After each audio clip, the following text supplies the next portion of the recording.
Ayan, magandang hapon mga kabisig, mga kangusok. Andito tayo ngayon sa Tuwali Store sa bayan po ng Brooksville. Yan, so punta natin si Madam, tingnan natin kung mapagbibintahan natin siya ng batang burok na binibinta natin, kung saan gagamitin natin ang proceed nito sa December 15, ay pamimigay natin sa mga kababayan natin Sport Unit na nakatira sa kabundukan. So halika, pasok tayo, tingnan natin kung mabibintahan natin si Madam. Ano, Madam, magandang hapon po. Madam, ano pangalan po natin?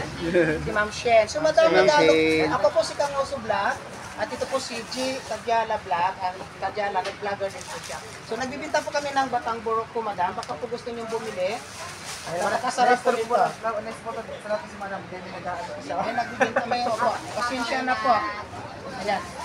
Bili na po kayo, 110, dalawa na po at malaking tulong po ito. Kapag bumili po kayo, dahil tutulong po natin po sa mga kababayan natin na nakatira sa mga kabundukan, mga nitibo, December 15 po.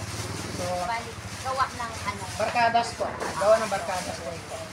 Ilang piraso po ba, Madam, kayo ang bibili? Pagyawin niya ni Madam. Kapag kayo daw ni Madam eh. Ay, hindi ba? Hindi ba?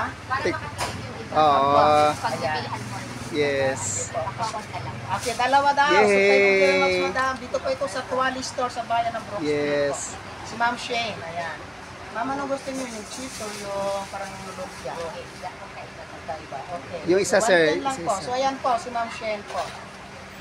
Busy po na istorbo po. Salamat, Thank you so ma'am. much, Ma'am Shane, and more binta to come. God bless. Salamat, salamat Thank you po. Ayan. Dito po namin yung pamimili sa inyo.